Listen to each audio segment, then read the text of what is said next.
These aren't regulated events. That's the reason why this legislation really needs some work. When they put that carrot with the money, a lot of people will hop in there even with no experience. They're able to circumvent the law because the Boxing and Wrestling Act 1981 has never been amended. The scrappy title fight in an Auckland pub last night is about to turn really nasty. Get out of the ring immediately, please. Out of the ring.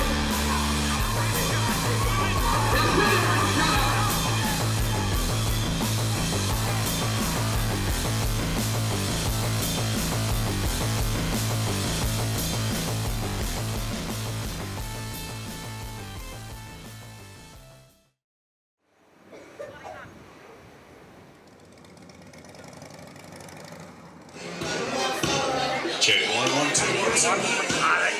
All right, ladies and gentlemen, thank you so much for your patience. Our deepest apologies for the delay. First time in 5 years I've been to one of these events, so excited as to be back in the scene and that, and having a look. Yeah, so a bit flashy than our ones, but hey, we're happy to be here. Like I said, it's win or learn in our gym. These men are from Herbert's rehabilitation program Gateway to Recovery, and they've been training for weeks for this event, which includes boxing and kickboxing. Format, it's called Rapid Fire, where we have 3 teams coming in. They're going to be going at it 1 minute each at a time. This allows them to just, go all out and make it a little bit more entertaining. Discuss now between when you're getting ready to fight. Spinning back fists are allowed. If you want, if both sides want them out, gentlemen's agreement that they are out. These aren't regulated events. I don't think there's any laws being broken.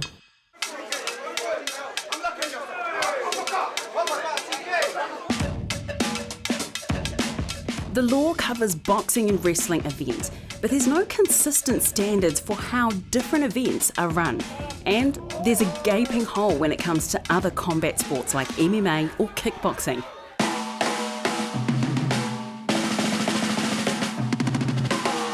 Which aren't even included in the law.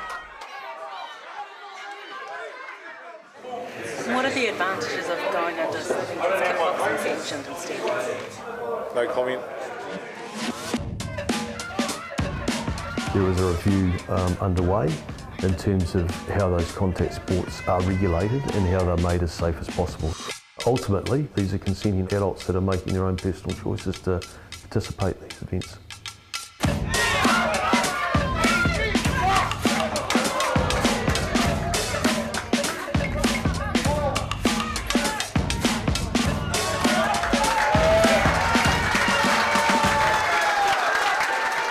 I just think there's an overall concern around what is the level of safety, what is the level of regulation, what are the values, how are they being organised, how are they being run, who's involved in them. Medical waivers, what do you need to get over the line for that? Do you just get it checked with the doctor?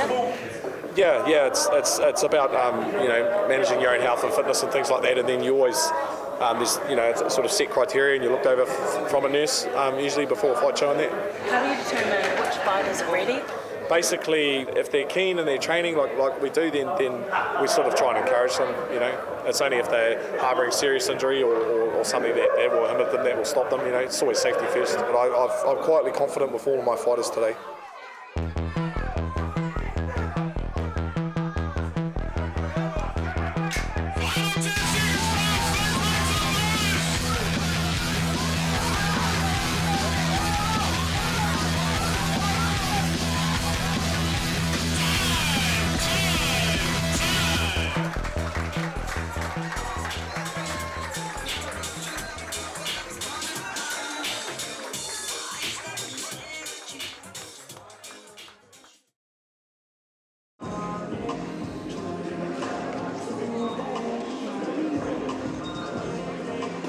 Alright, calling our officials to the ring.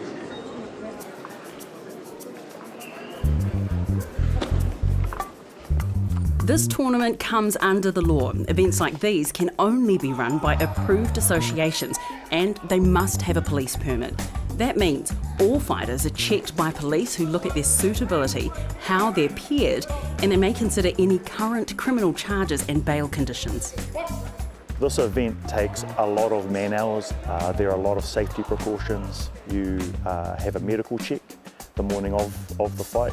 There's always a doctor ringside to be able to look after you as well if anything happens.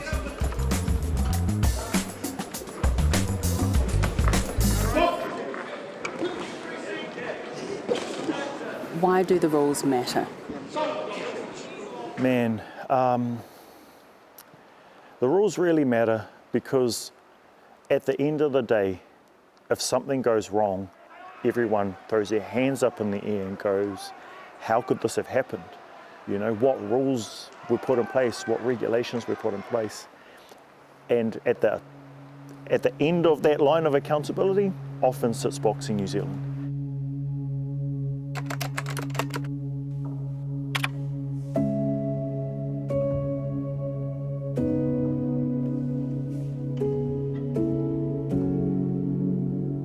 A father of 3 knocked unconscious at a charity boxing fight on Saturday night has died in Christchurch Hospital.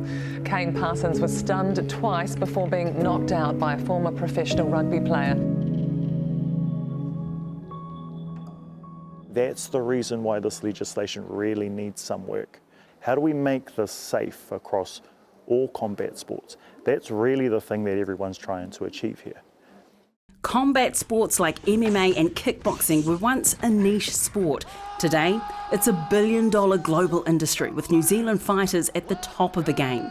Some of them fueling the hype behind unregulated scraps. This is going to be some Kimbo Slice backyard bullshit. Yeah. Bring your family, bring the whānau, bring everybody to come watch you get knocked out or knock someone the fuck out. We're looking for the daddest man on the planet. We're going to put $50,000 into one lucky dad's pocket out there so he can give his family the best Christmas ever. In November, almost 1,000 people showed up at the Auckland Domain for the sign-up event of a 32-man upcoming fight. An exploding fight club scene that's hard to ignore. Let's go.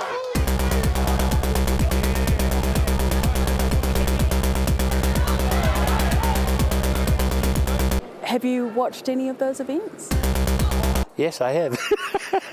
I still think the MMA fight in the octagon is more dangerous because it's 5 minutes, more time for somebody to get hit. When they put that carrot with the money, a lot of people will hop in there even with no experience because, you know, they want to make a, you know, that kind of money that will make a big difference in their life.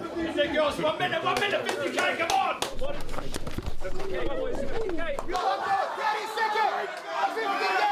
If you have somebody just walk off, never fight in his life, then he's going to get hit very badly. But the rules is to protect the athletes. That's the reason why, yeah. There's always going to be that danger element, you know.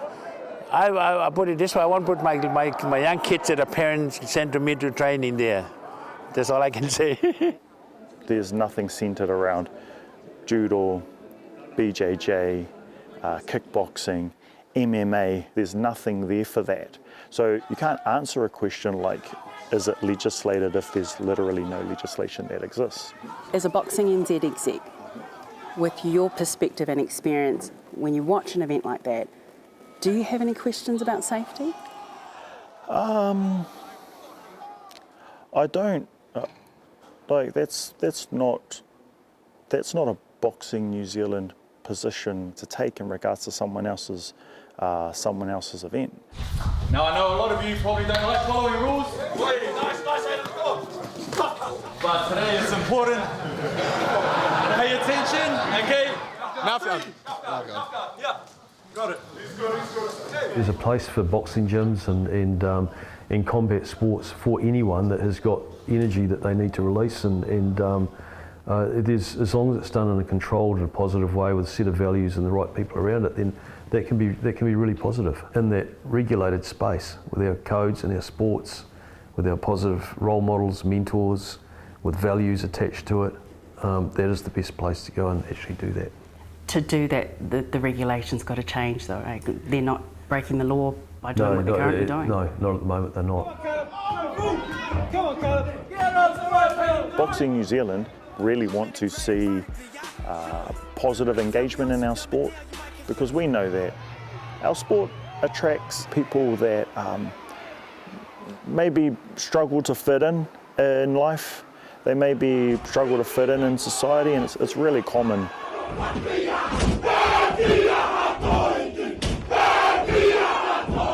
I've trained so many champions, a lot of them made mistakes. They have changed their life. And when we try to get their license, we have to go through a police scan, and they got declined because of what they did in the past. They're already out of jail or out of whatever, and they want to make a change. That's the only part that I don't agree with. These are people who want to fight or are trying to fight in approved regulations or environments. What's your response to that? Well, I'd invite them to make submissions on the current bill that's going through the parliamentary process at the moment, and raise those issues and bring them forward. Just follow along. Here we go.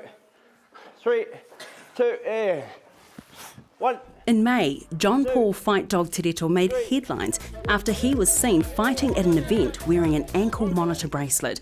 He was approved to be there. In the past year, he's organised 2 Fight Club events with help from professional boxer Nick Charalampus.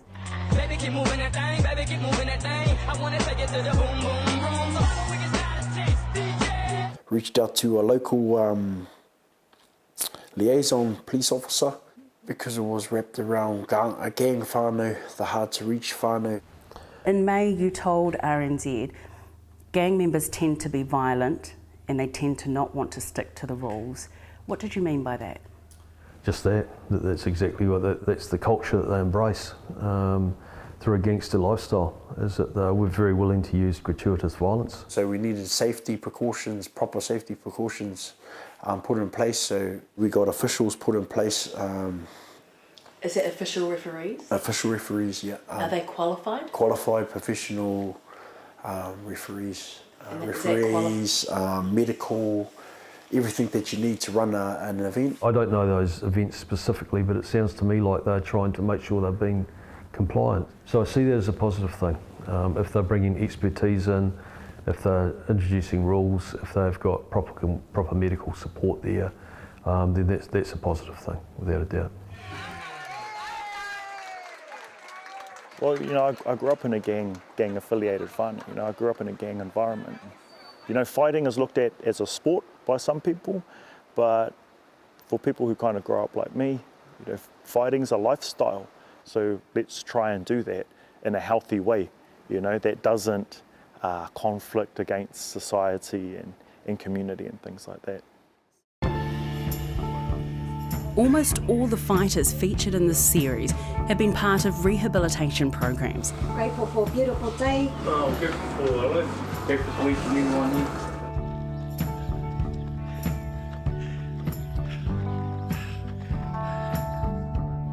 Many of them say they've used combat sports and fitness training as tools for positive change. First time in like most of my life I've been proud of myself actually. All my family, they can see the growth and change in me. And since I've been up here, I know I feel like I can be my best self. I feel like I'm glowing. And my love, look at her, she's glowing. I'm just grateful that we're on the same fight card, really. And yeah, I'm just grateful that I get to have my second fight in the ring. And everyone thinks, hey, it's a fight, this and this. To get to that ring is a lot of hard work. The inches add up to yards, yards add up to metres, and the next minute we're at the try line. This is the try line.